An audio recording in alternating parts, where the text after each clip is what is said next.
श्री शिवाय नमस्तुभ्यम। हम सबको पता है कि आ गया है सोमवार का बहुत ही विशेष सा दिन। और ये जो सोमवार का दिन है हम किसे समर्पित कर रहे हैं? माता अशोक सुंदरी को। इसीलिए आज की इस पूरी वीडियो में जितने भी उपाय के बारे में हम लोग बातें करेंगे वो सारे उपाय माता अशोक सुंदरी के ही होंगे, ठीक है ना। जैसे पहला उपाय जो हम लोग बात करेंगे वो बीमारी के लिए होगा। दूसरा उपाय जो हम लोग बात करेंगे वो धन संपदा के लिए होगा। तीसरा उपाय मनोकामना। और चौथा उपाय अगर आपके घर में किसी भी प्रकार से क्लेश होता है, लड़ाई झगड़े होते हैं, तो उसके बारे में बात करेंगे, ठीक है ना। स्टार्ट करते हैं वीडियो को। लेकिन उससे पहले बता दूं थोड़ा सा तबीयत मेरा डाउन है, थोड़ा सा, है ना, तो इसलिए थोड़ा धीरे बोलूँगा और थोड़ा समझने की कोशिश करिएगा, है ना, ताकि मुझे भी थोड़ा सा अच्छा फील हो और आप लोग अच्छे से समझ भी पाओ, है ना। चलो, मतलब कहने का क्या है कि थोड़ा तेज नहीं बोलूँगा बस, है ना। देखो स्क्रीन पर आप लोग को क्या दिखाई दे रहा है? लौंग दिख रहा होगा, दिख रहा है ना। कितने लौंग लेने हैं मैंने अभी भी बताया। जो हम पहला उपाय बात कर रहे हैं किसके लिए होगा? रोग के लिए। अब रोग को मैं पूरा स्पेसिफाई नहीं करूँगा, है ना, कि कमर दर्द है, सर दर्द है, किडनी की प्रॉब्लम, लीवर की प्रॉब्लम, या फिर जो भी दिक्कतें ना, कोई भी सा भी रोग हो ना, आप इस उपाय को बिल्कुल कर सकते हो ना। इसके लिए हमें 7 लौंग की आवश्यकता होगी। और जब कभी भी मैंने लौंग के बारे में आपको बताया है, हमेशा याद दिलाया है कि लौंग का जो फूल हो वो बच्चा क्रैक या टूटा हुआ नहीं होना चाहिए ना, फूल वाले लौंग ही लेना। आगे बढ़ें। फिर हमें ज़रूरत पड़ने वाली है शहद की, ठीक है ना। अब जो शहद इस्तेमाल करोगे ना वो नॉर्मल सा शहद ना, ठीक है ना। देखो आज के, मैं नॉर्मल शहद क्यों बोल रहा हूँ पता है? आज के टाइम पे मार्केट में पूजा पाठ करने के लिए भी फ्लेवर्ड शहद आ गए हैं। कोई फ्लेवर्ड शहद मत लेना, है ना, नॉर्मल शहद लेना। शहद को लेना, एक छोटी सी कटोरी ले लो, उस कटोरी में शहद डाल दो। जो लौंग मैंने बताया 7, उन 7 के सातों लौंग को इसी कटोरी के अंदर, शहद के अंदर डाल दो। फिर आप इस कटोरी को उठाओ और तांबे के पात्र में जल लेना। इस उपाय का नियम डिफरेंट है। जैसे मैं कभी भी कोई उपाय बताया, मैंने कहा कोई भी लोटा ले लेना, ये ले लेना, वो ले लेना, बट इस उपाय में तांबे का पात्र अनिवार्य है। और एक चीज़ और अनिवार्य है, क्या? गंगा जल। सॉरी, क्या लोगे? गंगा जल। पहले तो जल भरना और फिर गंगा जल, ठीक है ना। फिर आप इस कलश को उठा लीजिएगा और पहुंच जाइएगा देवादिदेव महादेव के शिवलिंग के पास में। अभी भी मैंने बताया कि जो आज के हम उपाय के बारे में बात करेंगे वो सारे उपाय माता अशोक सुंदरी के होंगे। यहाँ पर भोलेनाथ का शिवलिंग आपको दिख रहा है। ये जो स्थान आपको यहाँ से यहाँ तक दिखता है ये किसका होता है?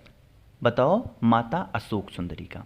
जो आपके पास में शहद के अंदर डूबा हुआ लौंग है, उस लौंग को माता अशोक सुंदरी का स्मरण करते हुए, ध्यान करते हुए, 7 के 7 लौंग को भोले शंकर के शिवलिंग के ऊपर माता अशोक सुंदरी के स्थान पे रख देना। अरे रख दिया ना।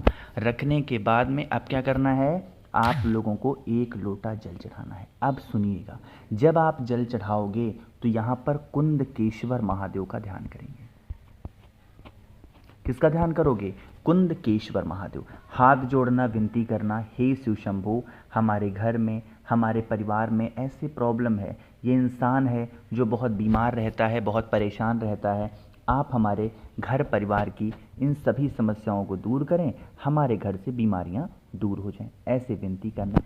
फिर ये जो आप लोगों ने 7 लौंग चढ़ाया था माता अशोक सुंदरी के स्थान पे, इसे वहाँ से उठाना। लेकिन आपको पता है महादेव के शिवलिंग पर चढ़ी हुई किसी भी चीज़ को हम ग्रहण नहीं कर सकते हैं, पा नहीं सकते हैं, मानते हो आप भी। लेकिन एक औषधि के तौर पर भोलेनाथ से ये कहना, हे शिव शंभो, हम ये 7 लौंग आपके शिवलिंग के ऊपर से उठा रहे हैं, आप इन्हें औषधि बना दें, ऐसे विनती करना।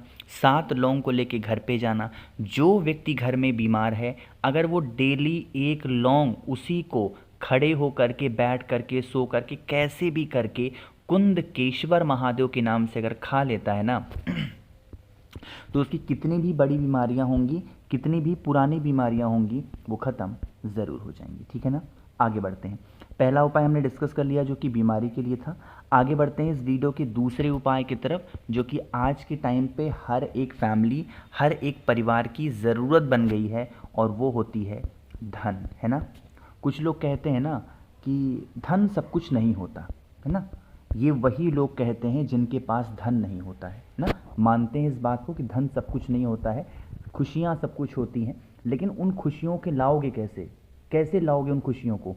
परिवार में खुशियाँ बनेंगी कैसे? जब तक आपके पास में साधन नहीं होगा, जब तक आपके पास में सुविधा नहीं होगी, आप कैसे करोगे? और वो साधन सुविधा कैसे आती है? धन से आती है। ये बात मैं हमेशा कहता हूँ कि जो धन है, रुपया पैसा है, वो आपके साथ ऊपर तो नहीं जाएगा। जब आपकी मृत्यु होगी या मेरी मृत्यु होगी या किसी की मृत्यु होगी, सारा का सारा यहीं रह जाएगा, या यहाँ तक कि करोड़ों रुपए भी यहीं रह जाएंगे। लेकिन जब तक पैसा आपके पास में है, तब तक वो पैसा जब तक पृथ्वी पर हो आपको नीचे भी नहीं गिरने देता। इसमें भी सच्चाई है, ठीक है ना? तो ये मत कोई लोग कहा करो कि धन सब कुछ नहीं होता। हाँ, सब कुछ तो नहीं होता, लेकिन बहुत कुछ होता है, ठीक? तो उसी धन को पाने के लिए इस उपाय को हम कर रहे हैं। इसके लिए एक शमी का पत्ता लीजिएगा ना, बहुत ज़्यादा इसलिए कोई चीज़ नहीं बता रहा हूँ, सिर्फ एक शमी का पत्ता। और दूसरे नंबर पे एक बेलपत्र। अच्छा, आपको पता है मैंने अभी भी आपको बीमारी के उपाय के लिए महादेव का एक नाम बताया। कौन सा नाम है? कुंदकेश्वर महादेव। यहाँ पर भी हम सभी लोगों को कुंदकेश्वर महादेव का ही ध्यान करना है। जब कभी भी बारी रुपए पैसे की आए, या जब कभी भी बारी बीमारी की आए, रोगी की आए, तो हमें किसका ध्यान करना चाहिए? कुंदकेश्वर महादेव का, ठीक है ना? आपको क्या करना है? जो बेलपत्र है, इस बेलपत्र के ऊपर बड़े वाले पत्ते पर शमी का एक पत्ता रखना, बहुत ज़्यादा नहीं, सिर्फ एक शमी का पत्ता। और फिर इस बेलपत्र को उठाओ, देवादिदेव महादेव के शिवलिंग के पास आओ, फेस रखिएगा उत्तर दिशा, 9 डायरेक्शन। हम लोग जेंटली कोई सा भी उपाय करते हैं तो उसमें जल बाद में चढ़ाते हैं, बट पता है इस उपाय में जल हमें पहले चढ़ाना है। तो क्या करना है? 1 लोटा जल पहले क्या करोगे? चढ़ा देना।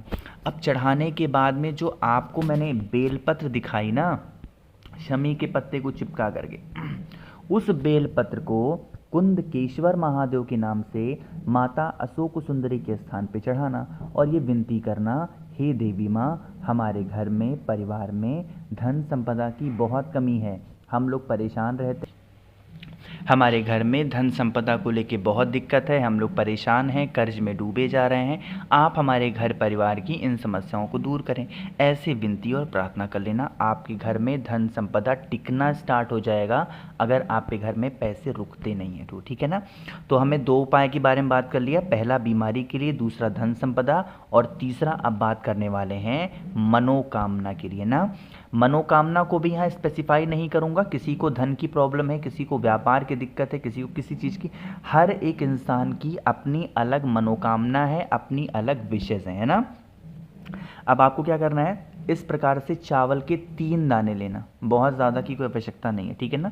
चावल के 3 दाने लेना और आप लोगों को कमल गट्टा लेना है। कहोगे भैया कमल गट्टे का तो इस्तेमाल धन संपदा के लिए होता है। नहीं, ऐसा कुछ नहीं है, धन के लिए भी होता है, लेकिन आप अपने विशेष को पूरा करने के लिए भी क्या कर सकते हो? कमल गट्टा ले सकते हो, ठीक है ना? और फिर लेना है बेलपत्र। जो मैंने चावल का दाना बताया, कितने? 3 चावल के दाने, ठीक है ना? तो उन 3 चावल के दाने को पहले बेलपत्र पे रखना, और जो कमल गट्टा बताया ना, उस कमल गट्टे को भी बेलपत्र पे रख देना, ठीक है ना? अब आप इस बेलपत्र को उठाएंगे, भोले शंकर के शिवलिंग के पास में जाना, ठीक? वही काम दोबारा रिपीट करना है। कौन सा काम? हम लोगों को पहले 1 लोटा जल महादेव के शिवलिंग के ऊपर चढ़ा देना है। पहला काम क्या करना है? जल महादेव के शिवलिंग के ऊपर चढ़ाना है। दूसरा काम, जो बेलपत्र थी जिस पर आपने चावल के दाने चिपकाए, जिस पर आपने कमल गट्टे को रखना, वो आपको रखना है माता अशोक सुंदरी के स्थान पे। रखने के बाद में इसी बेलपत्र के ऊपर आपको अपना हाथ रख करके, अपना दाहिना हाथ रख करके विनती करनी है कि हे माता, हमारी ये मनोकामना है जो कि बहुत दिनों से अधूरी है, वो पूरी नहीं हो पा रही है, आप कुछ भी ऐसा करें जिससे हमारी ये मनोकामना पूर्ण हो। ऐसे विनती प्रार्थना करना, आपकी वो सारी मनोकामना पूरी होगी जिसके लिए आप प्रयत्न करें। तो पहला उपाय हम लोगों ने बात किया है बीमारी को लेकर के, दूसरा उपाय धन संपदा, तीसरा मनोकामना, और आगे बढ़ते हैं इस वीडियो के सबसे आखिरी उपाय की तरफ, जो कि हमें करना है लड़ाई झगड़े के लिए। यहाँ पर भले ही मैंने लिखा हो पति पत्नी, बट ज़रूरी नहीं होता है कि आपके घर में सिर्फ पति पत्नी ही लड़ाई करते हो। बहुत सारे परिवार में आज के टाइम पे तो प्रॉब्लम है ना कि लोग लड़ते झगड़ते रहते हैं। तो आप इस उपाय को करेंगे। इसके लिए आप लोगों को थोड़ा सा लेना है, क्या? लौंग। थोड़ा सा कहा है मैंने, इसीलिए गिनती नहीं करनी है, 1 चुटकी लेना, ठीक है ना? और थोड़ा सा आपको, 1 मिनट, थोड़ा सा मिस्टेक हो गया, ये कहाँ से पीछे चला, 1 मिनट बता रहा हूँ।